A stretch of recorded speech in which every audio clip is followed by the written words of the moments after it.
It's Tuesday night. It's March 21st, 2023. You're listening to another brand new episode of the Boiler Breakdown podcast. I'm Terry Lee, along with my co-host Evan Webb, who's joining me from Illinois. Yes, sir. Illinois, see? I guessed right. Illinois. Right. Life on the road.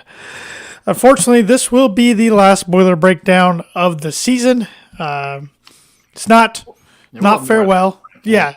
But not official breakdown, Boiler Breakdown. Yes, it's not goodbye. Just see you later after tonight's episode. We'll take a little break. We'll pop in. I don't know.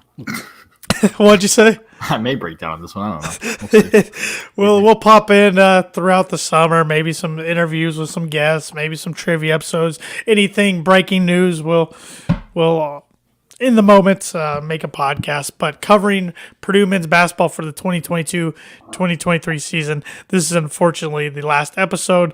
Like I said last week when we ended, we were hoping we were coming to you this week with a preview of the Sweet 16. Mm-hmm. If not, we'd be doing a season recap. I think we both thought if we were doing a season recap, it'd be due to a loss at the hands of Memphis or Florida Atlantic, and not Fairleigh Dickinson. Yeah. I really don't even know what to say. It's still, it's been, it was Friday night, so it's been 3 days. It's still fresh. 4 days, but yeah, it's, the grieving is not over. It's still fresh. How do you handle losses like this? Or how are you handling this one compared to losses in the past, I should add? Whenever, I think it's shifted in the last couple of years. I think just because of the teams get more and more likable, I feel like. But I feel like, during the season, we lose. I'm pissed. It ruins my night, as the stupid sports do. Yep. Football ruins my week. Basketball ruins, until the next. It's nice thing about basketball, as we discussed, is you most likely have a game in 3 or 4 days. Right. But whenever we lose in the tournament, nowadays I'm just sad.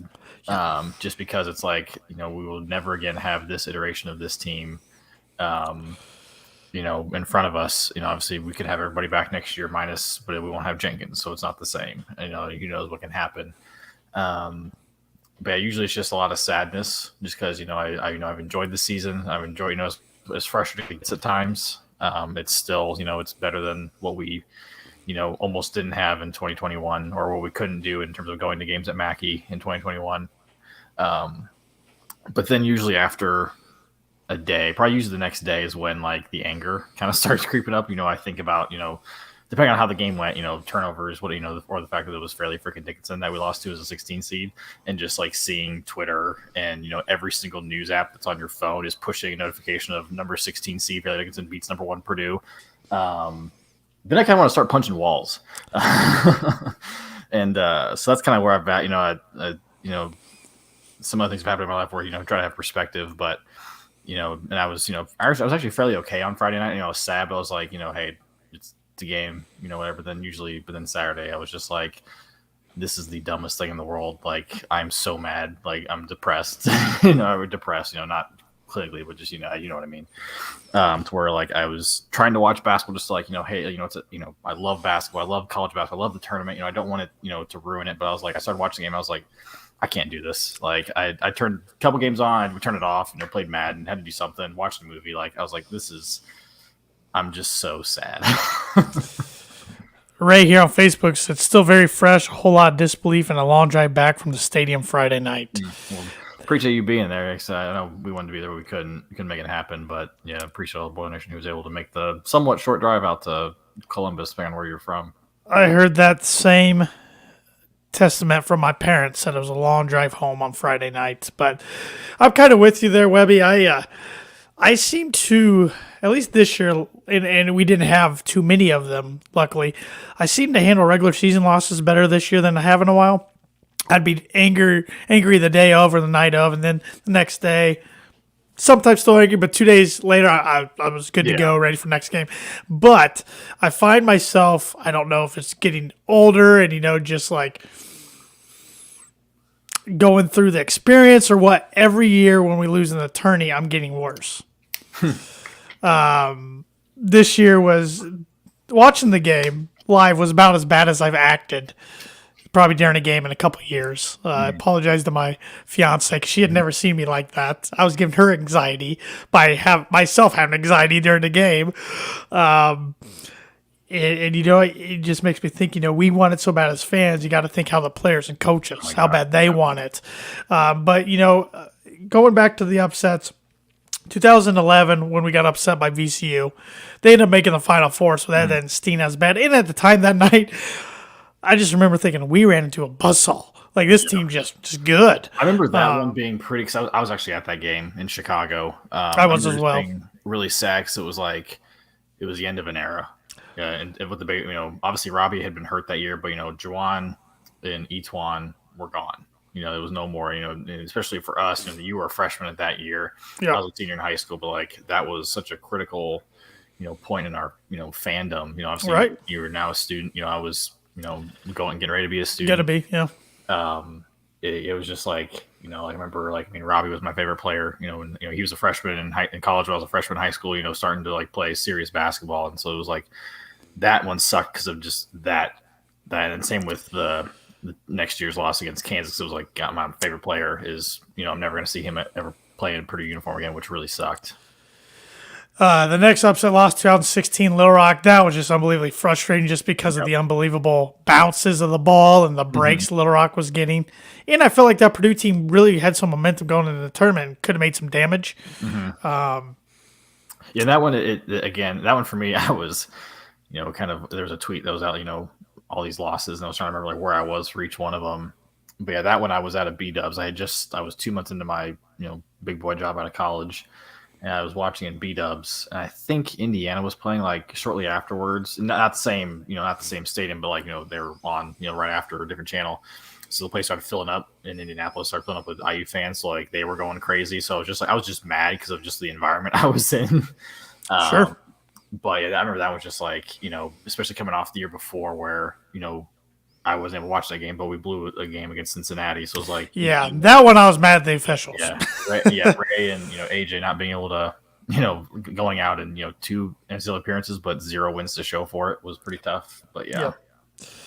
And then the North Texas one, that one doesn't bother me as much as any of the rest, just because it was such a weird season that year. Yeah. And with the tournament being in the bubble in Indianapolis, I mean, it still stunk because we shouldn't have lost that game. Right. But, we were so young. We're like, okay, we'll be back next year. It was we had no expectations for that year. And that was probably one of the more fun seasons. One, we were able to get basketball when we thought we weren't sure we were going to get a basketball season, but just the fact that we were seeing Newman for the first time. We were seeing, what Ivy was blossoming before our very eyes. Edie was a revelation. And so it was it sucked, but I'll chalk it up to youth. We're pretty young, again, like you said, weird scenario. We're all playing all Indianapolis, and I think North Texas was an older team, it is what it is. But yeah, it was something we're going to have everybody back. This was just kind of found money that we were even a 4 seed or whatever. So then last year's, of course, against St. Peter's, 15 seed, the furthest of 15 seeds ever made it in tournament history. Maybe Princeton will break that this year. Maybe they'll get to the Final Four. But that one's stunned just because it looked like we had a real good chance, definitely a good chance to make the Elite Eight, but maybe even a really good chance to go to New Orleans in the Final Four. And it just, Jaden Ivey had arguably his worst game of his career. It was just a horrible time for that to happen. And then, of course, Friday nights this year's was just even worse, just because 23-point favorites against Fairleigh Dickinson. The coach made those comments after their playing game against Texas Southern, and our guys were saying they're going to use as motivation. And just from the get-go, I hate saying this, but it looked like they wanted it more. Oh yeah, 100%. Yeah, it was I was really hoping that Purdue would come out and just assert their dominance of you had your fun, but it's big boy basketball time. This is why we're a 1 seed for a reason. You can prep all you want for Zach Edey, but until you play him, you can't, unless you've got him, you can't prep for it. And it looked like from the start that I was man, he looks scared to, because he's so big and because they're so small. I wonder if he was, it seemed from my perspective that he was scared to be physical, for the fact that if he, did his normal move, he may send the guy flying, and all of a sudden he's got an offensive foul, 30 seconds into the game. So that when they were getting to the lane really easily, yeah, I was right there with you. I was from the get-go, I was ooh, this is we need to, at some point we need to stop playing around and, show who we can be. And I kind of figured the first half was probably going to be a little tight because you see that all Sure. the time. One seeds, play out of their mind, or not one seed, 16 seeds play out of their mind. They're amped up. They've got nothing to lose. But then the second half rolls around, and just the sheer, um, size or athleticism of the one seed kind of pulls through. And we even saw it. The night before. Houston, they struggled with the Hmm. 16th seed, and partly because Marcus Sasser was hurt and didn't play much, but they were able to find a way to pull it out. I was like, this can be the same thing, Purdue Right. the same thing, and then they didn't. Yeah, it's like our good friend who's a big Illinois fan. And I remember when this happened in '05. Illinois' '05 team was one of the best teams I've ever seen in my life. I mean, they didn't win the national championship. They were runner up to North Carolina, but they only lost 2 games that whole year, Ohio State and North Carolina. And they were either up one or down one to Fairleigh Dickinson a half, ended up pulling it out by like 10 or 12. I thought that was going to be reminiscent of our game. We'd struggle, we'd end up pulling it out. But I was, nervous the whole game throughout, but when I got really nervous and was like, okay, this is real, was about 5 minutes to go in the game. Oh, that's when you realized it. That's when I got really like nervous. Like these guys are not even like 8, 9 minutes in. I'm like, okay, we can still go on a stretch and just put these guys away and they'll quit maybe. But 5 minutes ago, I'm like, okay, this is gonna come down to the buzzer. That's when I started realizing like every possession was crucial. When I kind of realized like this, I have a like when because I had it could just be just being negative, but like halftime I was like, okay, we're down. We played like absolute crap, but hey, we're only down two. Like, okay, that's fine. Hit a couple shots, get it going. But then when Purdue went on like a 10-0 run to go up like Right. 6, I was like, Mm-hmm. okay, here we go. And then Yep. they immediately came back. I was like, crap. I think Yep. that was like 8 minutes left in the second half. I was like, this is not going to end the way I want it to end. I think like that's when I like the pit in my stomach got really real. I think it was around that. I think it might have been before that. I had to mute the TV. I've never done that before. But Lapis, whatever the hell his name is, he was driving me absolutely Yeah. crazy. And then in the second half, when the next game's crowd was getting into it, when they'd hit three or hit a shot, I'd be like, and the crowd would roar, I'd be like, I can't take this. Like, I just got to put it on mute. And I didn't even want to sync up with the radio because I didn't trust my streaming service with the radio. So I was like, I'm not even going to try. It was just going to distract me. But Yeah. yeah, I had to watch the game on mute. And actually, I was actually going back to your point where you said this was one of the worst games you like acted. I was actually surprised. Like usually when in these games, like Maryland, I was bad. Northwestern, I was horrible. Indiana, both games, I was pretty bad. Like this game, I was like the most like trying to be confident is like, okay, we're good. Like we got this. Like I usually don't do that. Like usually I'll do it in my head, but I was like, vocalizing it. Just trying to project some confidence to this team because they desperately needed it. It was anger, frustration, just kind of disbelief. Like, Oh is this yeah. really happening again? Like, this can't Yeah. be happening again. And as Boiler Max says here on YouTube, how does a team that won the regular season and the Big Ten tournament look so unconfident in the second half? Great question. I wish I had the answer to that because I think that's what we're all wondering in Boilermaker Nation because hit the nail on the head. They look pretty confident all year, and then towards the end of the game, I mean, not only were we missing wide open shot after wide open shot, got to the point last few minutes in the game, we had guys passing up wide open shots Yeah. and thinking. You could just see they were thinking so much, and yeah. just the confidence wasn't there. I think the pressure was just too much for them to think handle. just the fact that it was like, wow, we are on the brink of being the second number one seed to lose to it. I think it just I mean they're human. I mean, as much as we want to talk about how tough they're, but I mean they are human and these things happen unfortunately. But They do. It just and I think part of it too is I mean we obviously as we've kind of seen the fallout from the Big Ten, laying a big fat egg in the tournament outside from Michigan State. It comes down to guard play, and I love our guards, and I think. I don't want to sound like excuses because I feel like the last couple of years you could chalk. It's like I feel like it's just bad timing. Like I feel like Jaden Ivey got too good too fast to where he was a lottery pick his second year. When if we had Jaden Ivey on this team, like we desperately need someone who could create their own shots. We didn't have that. I mean, Lawyer tried, but we're just getting killed out there, all season. But like he got good too fast. I think, and same with these freshman guards. Like they were really good, so we had to play them. But I think they were just it was just especially nowadays, like we're with these COVID years where you're playing 24-year-old men and you're 18, 19 years old. Like it's a big difference. And I think unfortunately, like which I'm excited for. But I think in 2 years these guys will be what we need coming down the stretch, like in a March to make a March run.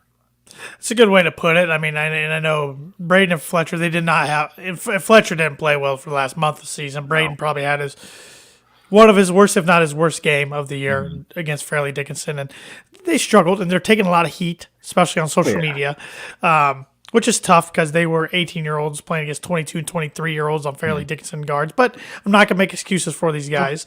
But I will say they're probably two of the three best freshman guards I've seen at Purdue in my lifetime, the other one being Etwan Moore. So I think that's saying something. I think they got very bright futures ahead, like you pointed out. But it was rough the other night, and I got on them quite a bit, yelling at the TV.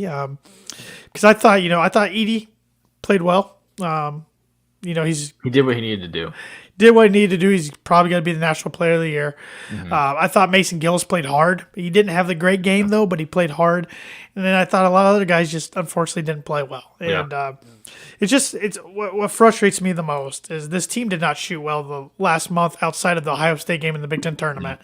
And I think we got good shooters on this roster. I really do. Which I know, again, I mean, we're probably into it, but like with the whole Painter situation, like people Painter said all year we've got good shooters, but it's like, at some point, numbers don't lie.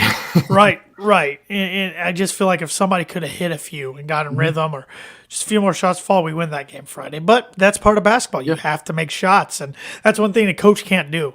Matt Painter's catching a lot of criticism, and some is fair.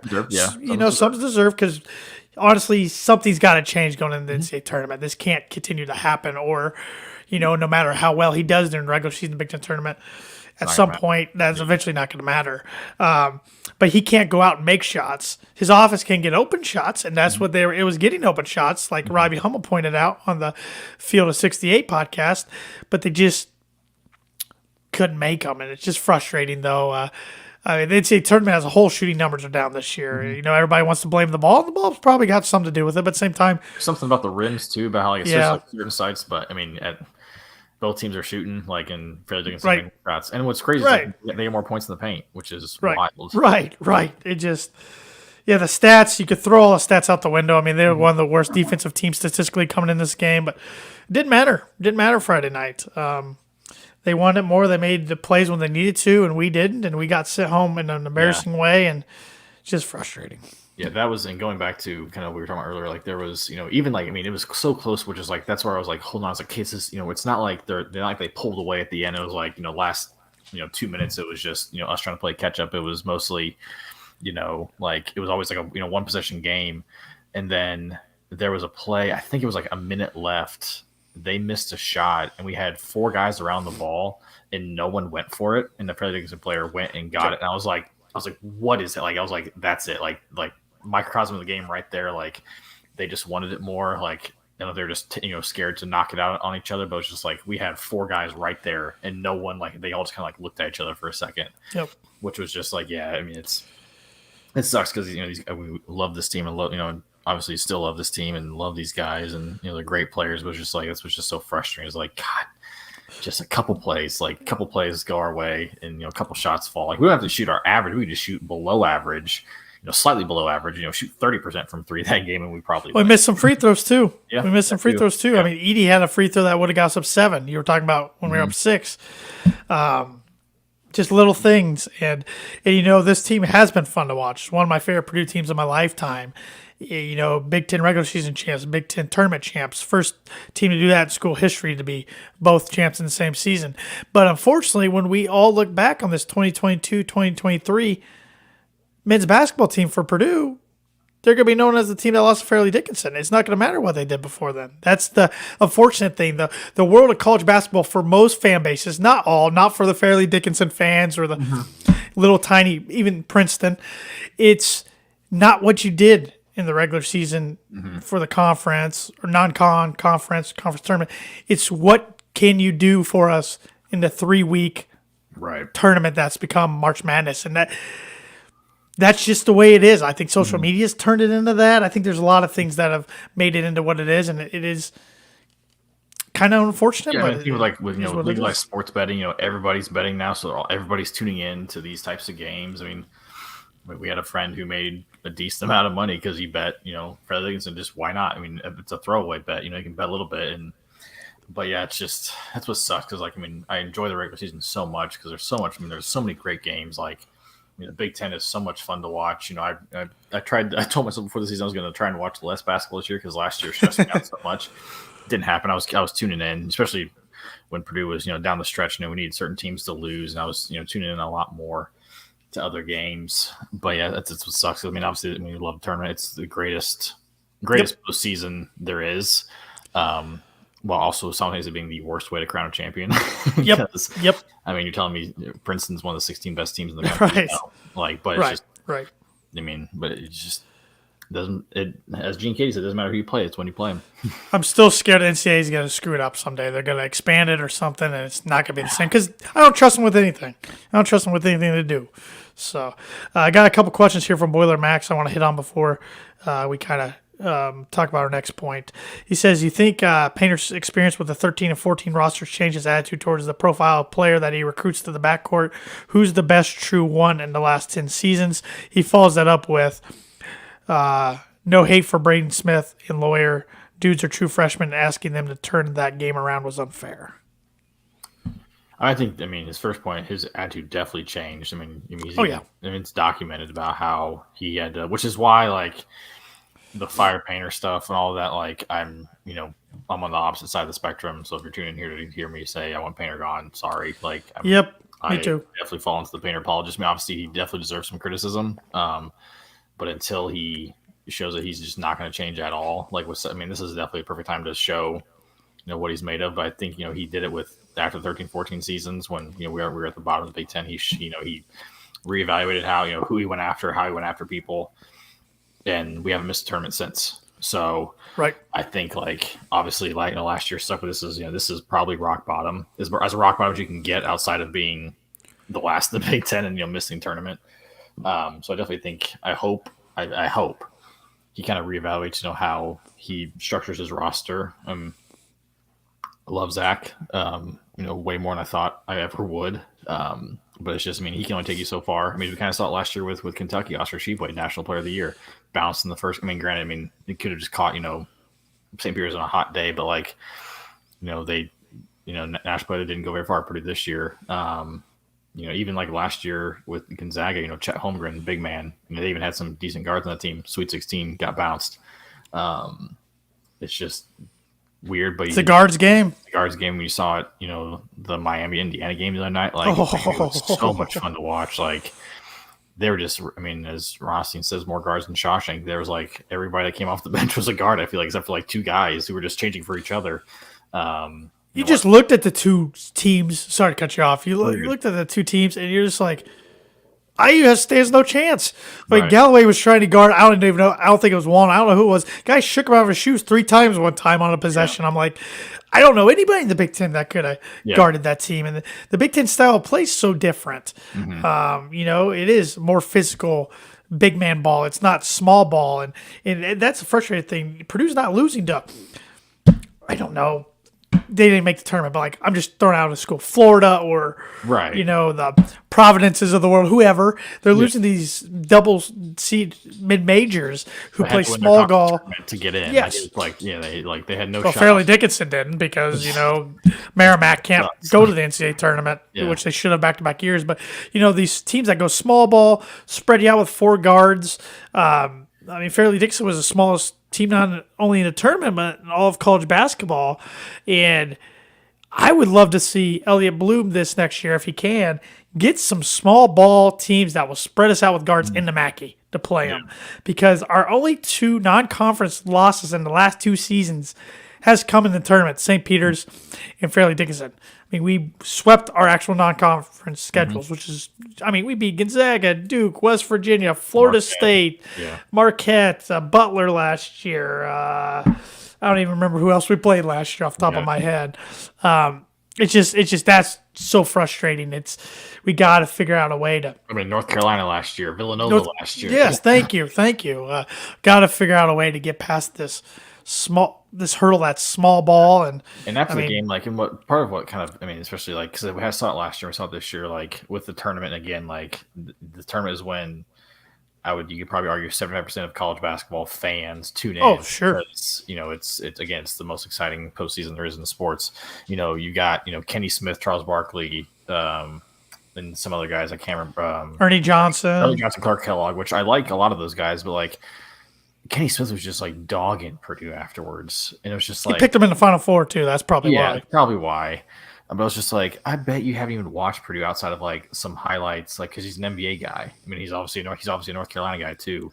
Um, but he was just like, he was like, oh, you can't like, you've had to have played somebody. But what's nice was like Clark Kellogg was like, nope, because Clark Kellogg, he's like, he does CBS, he does college basketball all the time. He's like, nope, they played nobody like this in the Big Ten because the closest was probably Maryland, and even then they had some legit post guys. Like, Right. it's just yeah, just kind of like with preparing for ED, you can't prepare for it unless you Right. have it, Right. and we don't have it. Carl here on YouTube says, as a longtime fan, 58 years, this is just another disappointing year. I completely support the team and coaching staff, but I will no longer pay any attention after February 28th. I've seen some other posts similar to that. Yeah, I won't. I will not say that's what I will do, but I will tell you for certain we could go undefeated through the whole season and the Big Ten tournament, be the number one overall seed, and I'm going to have PTSD and be as nervous as ever. I can tell you that much. oh yeah, 100%. Yeah. But I think that's granted. But I keep telling myself one of these days, you keep putting yourself in good position, and in a good position, I'm talking about top 4 seed or so. You keep knocking on the door, it's eventually going to break down. But The thing, like with this, like the reason we've lost to these double-digit seeds outside of last year, which we beat a double-digit seed in the first game, is because we're a high seed. It's because we've played well. That's the thing. Like you can't lose to a double-digit seed, most likely unless you are a good right, team. Which is, you've already put yourself in that position which- to succeed. I get people, say like we don't care about the Big Ten, which I get to a point, but it's also like, if you don't do well in the Big Ten, aka Michigan, you ain't getting in. Like unless you just absolutely blow away your non-con and schedule the best teams in the country and beat them all. But then I don't know why you wouldn't be beating the Big Ten. But it's like Michigan's a great example. They floundered in their few chances they had in the preseason and pre-con, and then were mediocre in a mediocre Big Ten, and then they got bounced in the NIT. So it's like it's kind of that like with the whole like structuring the roster. It's like we don't care about beating the Big Ten, but it's like if you're not good, then you're not getting in. Right.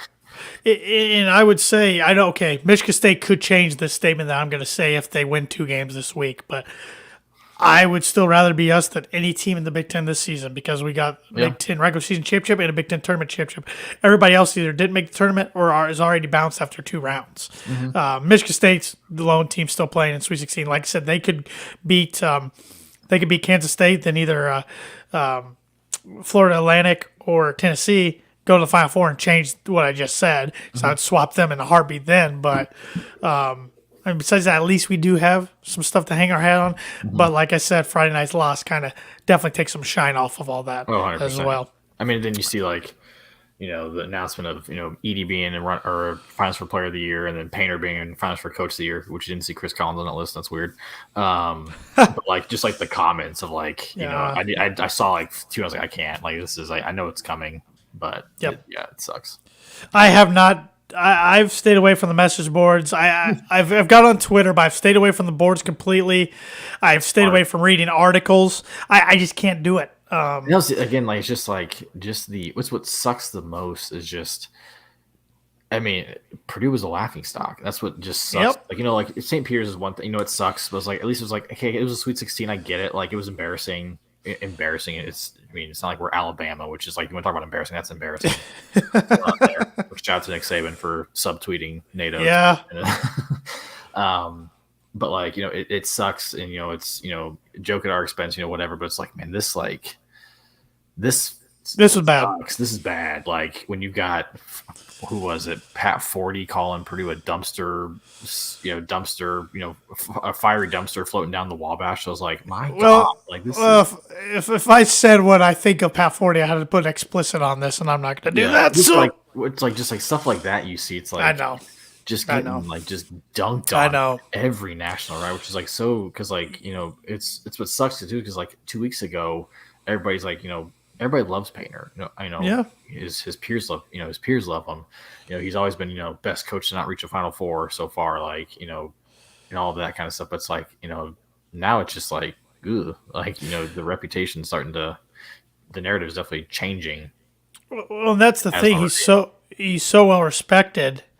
I think if Purdue was to get rid of him in the near future, we would struggle to get anybody near his level or a name coach. We'd have to go after some young guy and hope we strike gold, because I think a lot of people are like, nope, if they're gonna let go of Matt after all he's done, we're not going there. So I mean, I could be completely wrong there, but that's just my take on things. I think you're right. And before I get into my next thing on Matt here, Boiler Max on YouTube has another question. What does changing the roster look like that will improve his chances in March/April? Well, I mean, we're adding some athleticism just already with, we've got Camden Heidi, who's coming off a red shirt. If you've been to Mackey, and watch warm-ups or pregame, before the team actually warms up, you've seen this kid can jump out the gym. He's supposed to be, I think, a pretty decent shooter, but he's just athletic. He's long. He's a wing, which, again, is kind of how the game is, evolving in college basketball. You see it in the NBA. It's just you've got a bunch of wing players and then guys who can handle the ball, then maybe, a big who can stretch the floor. So, you hope that he can, after having a year of being able to practice and, learn, that he can step in and hopefully step in for a good role. And then, adding Miles Colvin, who is probably going to be the best athlete on the team next year, but he's a freshman. And he's a freshman who hasn't played at the highest level. I mean, he's from Indianapolis, so he's some good talent, but his school isn't very good. Didn't play on the main AAU circuits, which you just wonder about the level of competition. That's is he looking so good because he is that good, or just because he's playing against 2A Indiana high school players? Which, no offense to 2A players, since I was one, but he would look amazing compared to me. So. And Willie Berg too. William Berg, Yep. He's got to be a different type of center. I think you have to go, like, when it comes to, like, obviously we lose Jenkins, Yep. we'll probably lose just because of the nature of college basketball. We may lose one more to a transfer or two. You never know. I'm not going to speculate because, I don't want to lose anybody because I love this team. But, like, I feel like you have to get a guard who can either create their own shot or just a good ball handler that can, take the pressure off of Braden. I got to ask this question. I'm surprised nobody's asked this so far. But on March 21st, 2023, if you had to make a prediction, or you do have to make a prediction, I'm making you make a prediction right now. Zach Edey, is he a Boiler next year, or is he in the NBA? Oh, so you're saying in the NBA? That's the one. I think that's the part that's the trick. Assuming, yeah, okay, yeah, assuming, or is he a Boiler or not? There we go. Assuming he doesn't transfer somewhere, which I don't think that would ever happen. No. I go back and forth so much. Like, there's some days, like, there was, like, I think after the game, I was like, he's coming back. Like, there's, like, competitor in him. Like, he's post-game comments, he loves Purdue, but he's a smart kid. But then I was like, like, his stock is never going to be higher. Like, it's going to be hard. I mean, he could come back. Yeah, he could repeat National Player of the Year, but it's going to be hard to do that. Just because I feel like, just like from a media, I mean, I feel like you didn't see Sheboy's name mentioned in national, granted, because Kentucky sucked for a long time before they. He did everything he could the other night, but it didn't matter. I feel like he takes his chance and goes. I would say you're right, and I wouldn't blame him one bit. I would say you're right. If I had to make a prediction right now, I would say you're right. I mean, he's not going to replicate what he did statistic-wise this year. I mean, could team-wise, like you said, but that's always tough to do and no guarantee. So, yeah, I feel like it's kind of a Caleb Swanigan, Carson Edwards type situation where his stock's not going to get any higher, and it's got to bet on himself. The NIL does change things. Yeah, it does. Whereas Carson and Biggie didn't have that. So. Because I feel like I say yes, but I think I'm at like a 55-45. Like 55 he goes, 45% he stays because the NIL. Because you can tell he loves this team. He loves Purdue. He loves being a student. Again, he's gonna make some money if he comes back next year. I think sounds like Purdue's gonna do all they can to make it attractive. But I mean, at the end of the day, like, I also think partly what I was like, I feel he's gonna leave because he's tired of getting the crap kicked out of him. Ray here on Facebook says he thinks he'll test the waters but come back. He thinks he's going to struggle in the NBA with the quickness. Oh, 100%. Yeah. I mean, he'll be. I mean, he'll probably, I mean, at best, he'll probably be like maybe 10 minutes a game, if that type of guy, like just spelling a guy just because he's 7'4" and can rebound and, has decent mobility for someone who's the size of a mountain. But yeah, he's not going to be, I can't see him being more than, a deep bench player. Yeah, 20 years ago, he's probably top 5 pick. Oh, 100%. Wild. Yeah. Just wild. But one other thing I want to hit on before I forget is friend of the show, Thad Mooney, sends me this every year, so I can't take credit for it. But he always sends me a breakdown of Matt Painter to Gene Katie comparison through Matt's career so far at Purdue and through what Gene's was for that duration. So this list is updated through 18 years. Gene, through 18 years, had an overall record of 394 wins and 168 losses, which is a 70% rate. Matt has a few more wins, but a few more losses. Matt has 413 wins and 198 losses. That's 67.6%. Big Ten numbers, Gene had 215 wins, 109 losses for 66%. Matt's at 209 and 120 for a little about 63.5%. Big Ten titles, pretty interesting here. Gene had 6 Big Ten titles. Matt has 4 regular season titles, 2 Big Ten tournament titles. Sweet 16s, this is a number that kind of jumped off the comparison to me. Gene only had 2 Sweet 16 appearances his first 18 years at Purdue. Matt has 5, 1 Elite 8 appearance each. Assuming Edie wins National Player of the Year, 1 National Player of the Year each. Then Gene, after this 18 years, from 97 through 05, his teams averaged a finish of 6th place in the Big Ten. No Big Ten titles, but he had 3 Sweet 16 appearances and 1 Elite 8. So that's wild that his teams did pretty crazy. Yeah, his teams did better in the tournament after, kind of dominating for a while.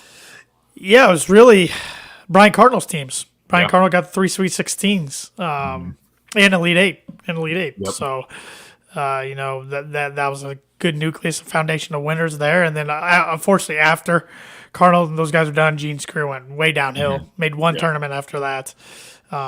Recruiting kind of died on the road, and it was just time to make a change. But just interesting because, in a lot of Purdue's fans' eyes, Gene could do no wrong. And Gene's looked at as the best Purdue men's basketball coach in history. And Matt's on pace to break pretty much everything he's done, which is just interesting. And if there's a world of social media, Gene would have probably got the same criticism Matt's getting right now, if not worse.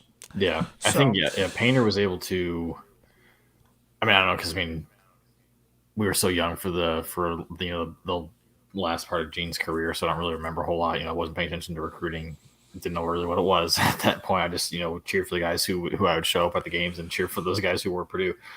But I feel like, Painter pretty quickly elevated the level of expectation with Baby Boilers and getting to a Sweet 16, pretty quickly in his career. And obviously flirting with, being, a number 1 seed in that fateful year. Yep.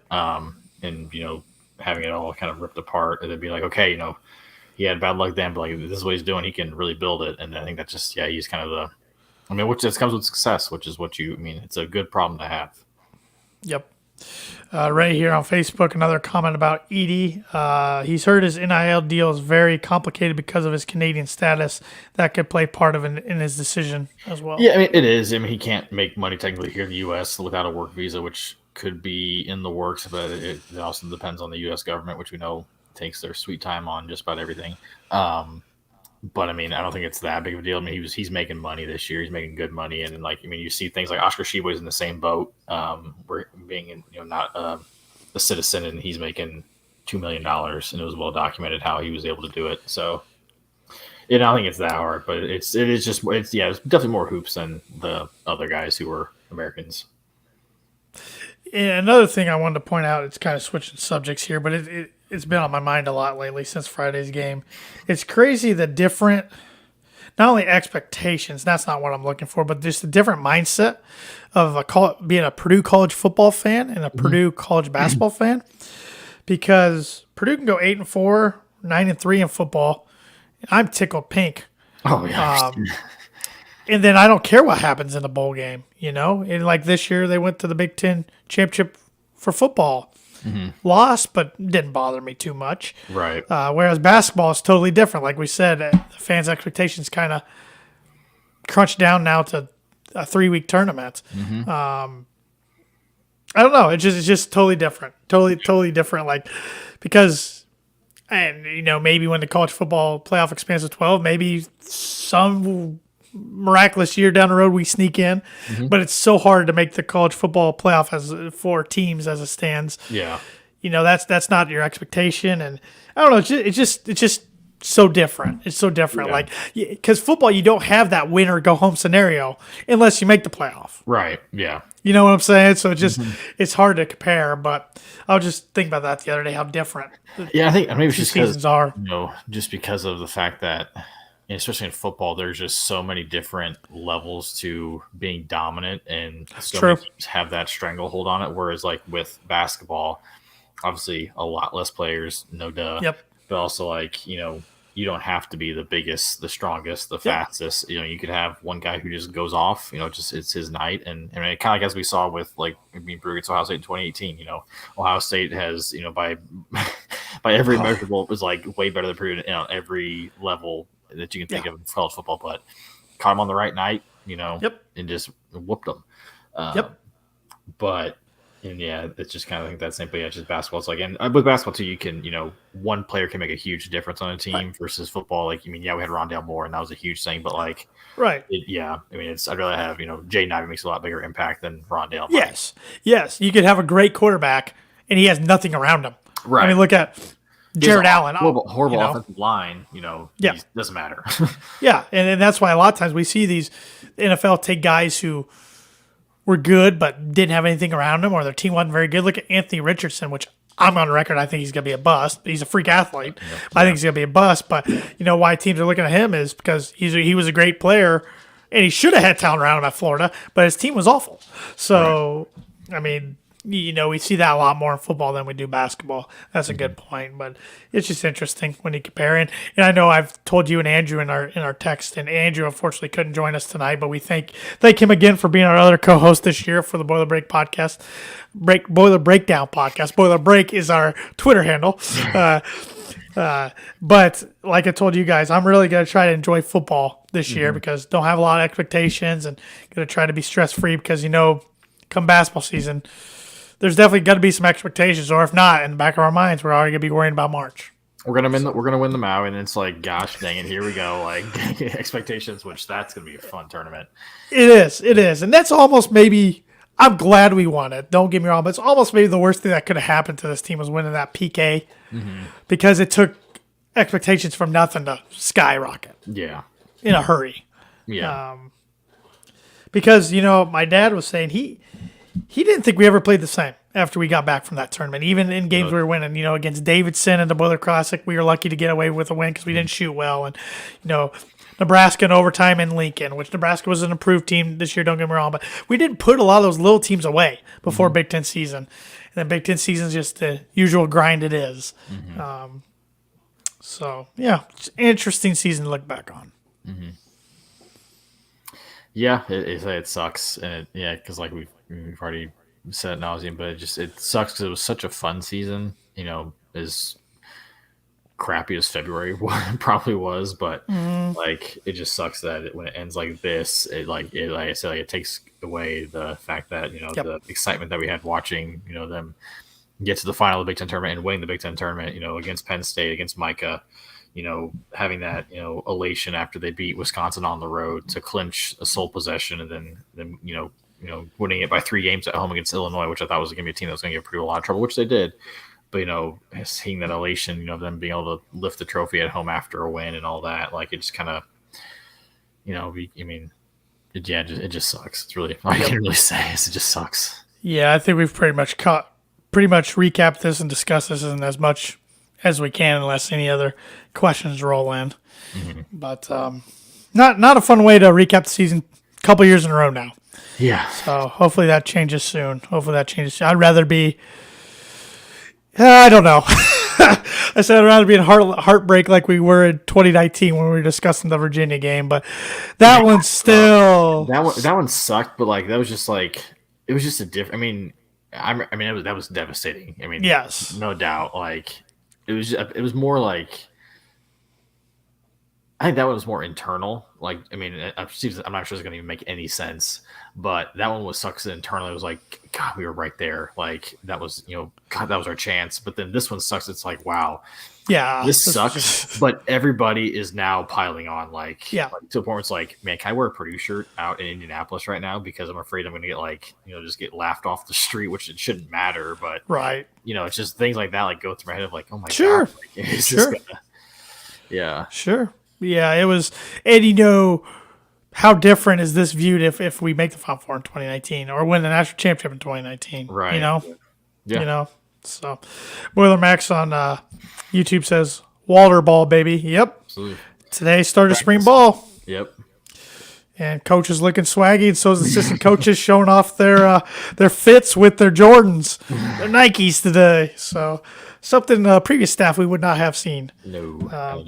I did see our old buddy Payne Durham must have been practicing with his buddy Jack Plummer at Louisville because he was at their stadium today. Yeah, he was doing like a 360 Instagram story thing, and then Jack was walking out, so they must have been playing catch. Yeah. I think weren't they roommates? I think they were, yeah. Which was neat because Payton was also real close with Aiden too. So it was like, no favoritism either way there. I saw there was I don't know where I read it, but like I saw like that George was going to be working out at Louisville in the Yes. offseason. And I was like, this sucks. I mean, I 100% get it. Like he's close with Braum. Like that's exactly what he said. He likes Ryan Walters, likes the new staff. Of course, he's got to be a Boiler till the end, but his loyalty also lays with the Brahms. I mean, that's why he went there. So I get it. I get it. It's rough to see, but I get it. But another positive Boilermaker football note: ex-Boiler quarterback David Blau signed a 1-year deal with the Cardinals today. Mm-hmm. So hopefully that's good enough to get him through camp. Yeah, I sure hope. He's already had a longer and better NFL career than I ever thought he would. So yeah. So everything's gravy from here on out, I think. I thought he'd be a GA at Purdue by now. Oh yeah, I some of the other Purdue quarterbacks that did not take an NFL snap or did not play in as many games or definitely start as many games as David. It's pretty crazy to think, but David's he's a warrior and he's a leader. And those things get you far. So he's a gamer. Any other Boiler football news or anything before we do some thank yous to our sponsors? Don't think so. It's just I'm looking forward to seeing all the videos that come out from the staff. Just kind of seeing it just got me excited. I mean, it's got me excited, which is all you can ask for. Yep, I'm gonna be excited either way. Coming off the year that the Purdue had, but I just the energy of the staff just feels different, which is good. It does. Excited to see what can happen with recruiting. What's going to happen with the portal.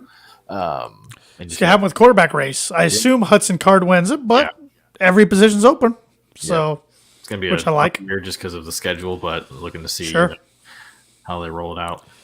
But if you get off to a hot start in a non-con, the momentum and the excitement goes with the program because you start with Fresno State and then you host Syracuse, then you go on the road to Virginia Tech. So definitely some name programs there. Absolutely. For sure. But interested to see what the guys look like when we roll out in September, and we'll have more talk on that in the summer whenever we hop on here and do a pod. But we definitely want to thank our sponsors this year of the podcast. That's Mad Mushroom and the shop. And of course, right now at Mad Mush, you can get $5 off any order over $20 when you use Break5, discount code Break5 online. You can also just tell them the Weather Breakdown sent you in person. And you want to take advantage of the pizza of the month in March, which is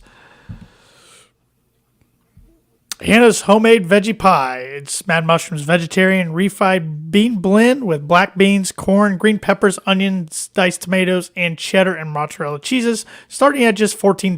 So you can get 2 of those bad boys. Use your discount Break5, get $5 off your order, or you can get one of those and get a cheese stick. You can get one of those and get a grinder. You can get one of those and get wings. You can get one of those and get multiple beers. To drown your sorrows away from the season. Whatever you're going to do, make sure you tell them the Boiler Breakdown sent you if you go in person, or use that discount code BREAK5 for $5 off any order over $20. And as always, Mad Mushroom, feed your head. We really appreciate their support again for this entire Purdue football and basketball season that we cover here on the Boiler Breakdown podcast. I also want to thank the shop. This is their second season with us. We've loved having them. Great partners. Store that we all love going to, whether it be online or in person. Especially this time of year with May. Now that March is officially over, it doesn't matter what's going on. Tournament's canceled. The next big thing here, at least in the state of Indiana, is Indy 500 coming up. Oh, the shirts are awesome. The shirts are so cool. That's definitely their bread and butter. If you haven't checked them out already, go check them out. That's kind of where they kind of made their name, was with those. They've been making sure it's 2011, Purdue owned. Great people. They've got 2 brick and mortar locations, one in Carmel, one in Broad Ripple in Indy. But you also go to theshopindy.com. Use promo code breakdown for 20% off your entire order. The code's not going to last forever. Usually they kind of make it last until the season's over. So this is your last chance to use it and get 20% off. But they always have deals going on, whether it's free shipping, whatever it may be. So check them out. Great people. Definitely kind of a mom and pop type of store. Incredibly comfortable shirts. They do drinkware, hoodies, hats, all that kind of. Pacers, Colts, Purdue, Indiana, Butler, Ball State. All that kind of stuff. They've been really fun to work with, and hopefully continue that partnership moving forward. Absolutely, we thank both for their partnership and sponsorship of our podcast. We could not do this without their help. Well, like I said, this is the last episode for the season, the 2022-2023 Purdue sports season. But we'll be back. We'll be back this summer with maybe some interviews, some trivia, if there's breaking news, we'll hop on. But in the meantime, you can follow us on all of our social media. You can like our Facebook page, Boiler Breakdown. You can also follow us on Instagram and Twitter at Boiler Break Pod, and subscribe to our YouTube channel. We do all of these live on YouTube, Twitter, and Facebook, so you can catch us in video format there. And of course, on audio, we stream the next day to all of your favorite podcast platforms. So please give us a subscribe there if you haven't already. And if you do that on Apple Podcasts or Spotify, please give us a 5-star rating and review. Really appreciate it. More and more Purdue content's starting to develop. More and more Purdue podcasts are coming out. That's a great thing. It's a great thing. We've been doing this since, I think, officially 2018. Yep. It was kind of a spin-off in 2017, but we made it a thing in 2018. And so we've been doing it for a while. We really enjoy it. We're going to keep doing it while we enjoy it. Just some collabs. If you want to collab with anybody. Yes, yeah, absolutely. We're always looking to have guests on, especially for our trivia episodes. Thanks for sticking with us through the basketball season. We probably didn't pump out as many episodes as we have in the past, but my life, Evan's life, Andrew's life, we got really busy this year, especially in the winter. But thanks for sticking with us through that. We'll be back in the fall, big time, regularly. And like I said, give us a follow, give us a like. You can even follow Evan and I here personally if you want. I'm at TannerLee92 on Twitter and Instagram. He's at ET_web on Twitter and Instagram too. Yes, sir. Okay. I didn't know if you had a different handle or not. I couldn't remember. So if you want to follow us on there, more than welcome to. And Andrew, I don't remember his handles on the top of my head. I think it's A_Eiler3 or A_Eiler3, something like that. You can follow him too, especially if you're a Cincinnati Reds fan. Go follow him. This is his prime season coming up. So it's actually about ready to end because the offseason's about ready to end. That's his prime season because he can get his hopes up for a 100-loss season. So with that said, unless you got anything else, Webby, as always, is boiler up and hammer down. No, I was say thanks to David Jenkins. It's been fun, for a guy who's only been here for a year. He's been great. The fact, just watching him beat shot clocks all season long was a lot of fun. It got to the point where I was like, as soon as it feels a shot clock was ending, he shot. I was like, it's in. Like you just you didn't even worry about it. But it sucks to see him, not be able to go out on a better note. But appreciate everything he did coming in and working hard for Portland Nation because we loved him. Well said. Well said. Boiler up. Boiler up.